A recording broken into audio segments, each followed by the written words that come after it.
Welcome to my channel. ચાલો બનાવીએ લીલી હળદરનું શાક.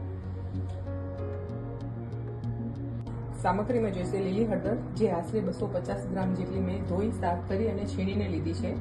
ત્યારબાદ લીધું છે 1 નંગ જેટલું આદું, જે મેં છીણી લીધું છે. 1 નંગ જેટલી મેં ડુંગળી લીધી છે. 1 નંગ જેટલું મેં ટમાટર લીધું છે અને 1 વાટકી જેટલા વટાણા લીધા છે.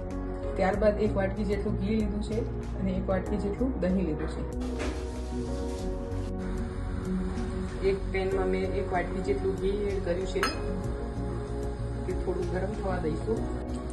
ચાલો તો પછી ઘી ગરમ થઈ ગયું છે તો એમાં 1 ચમચી જેટલું જીરું એડ કરીશું.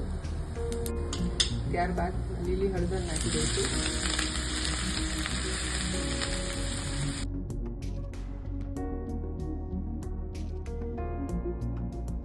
એમાં કચાશ બિલકુલ ના આવવી જોઈએ, નહીં તો તમને થોડો એનો ટેસ્ટ અલગ લાગશે. જે પરફેક્ટ ટેસ્ટ આવવો જોઈએ એ નહીં આવે. એના માટે આપણને થોડી વાર સાંતળવી પડશે, લગભગ 10 થી 15 મિનિટ સુધી. લો ફ્લેમ પર સાંતળીશું.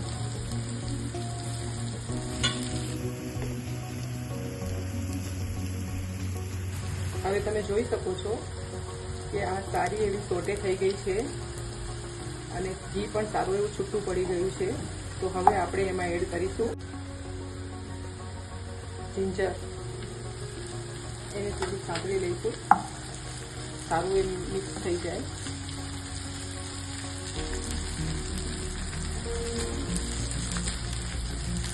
ત્યારબાદ એડ કરીશું ઓનિયન, જે તમે સ્કીપ પણ કરી શકો છો. જો તમે ના ખાતા હો તો તમે એને સ્કીપ કરી શકો છો.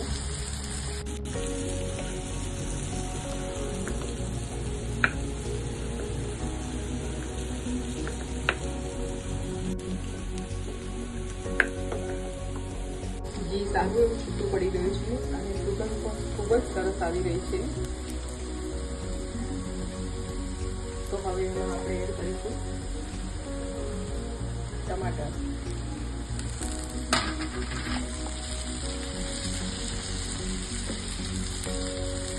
આ શાક ખૂબ જ હેલ્ધી હોય છે.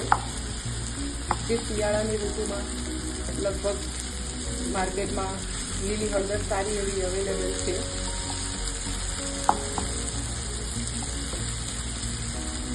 હવે આપણે એમાં બોઇલ કરેલા વટાણા ઉમેરીશું. ત્યારબાદ સારી રીતે મિક્સ કરી દઈશું. તમને અગર પસંદ હોય તો તમે આમ ગાર્લિક પણ ઉમેરી શકો છો, જે હું હમણાં સ્કીપ કરું છું.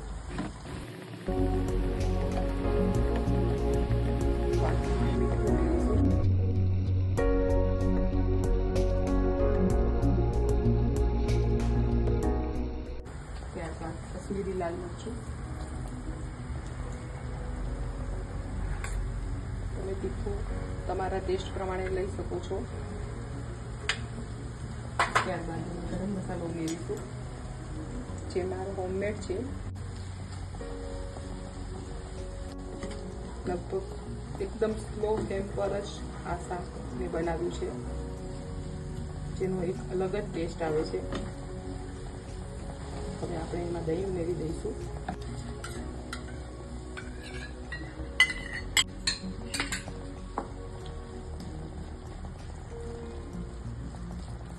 જ્યારે ઘી પૂરું છૂટું પડી જાય ત્યારે લગભગ શાક તૈયાર થઈ જાય છે.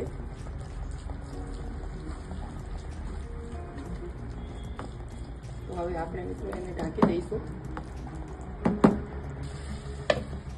5 મિનિટ સુધી આપણે હવે આને કૂક થવા દઈશું.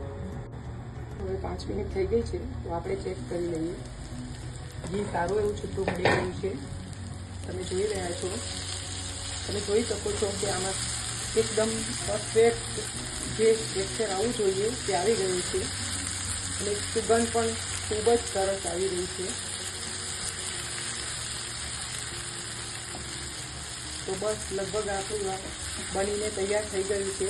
તમે આને મકાઈના રોટલા સાથે, બાજરીના રોટલા સાથે યા તો જુવારીના રોટલા સાથે સર્વ કરી શકો છો, જે ખૂબ જ ટેસ્ટી લાગે છે. તો તૈયાર છે આપણી આ લીલી હળદરનું શાક, જેમાં બિલકુલ પાણીનો ઉપયોગ કરેલો નથી. તો તમે એને 2-3 દિવસ માટે ફ્રીજમાં પણ સ્ટોર કરીને ખાઈ શકો છો.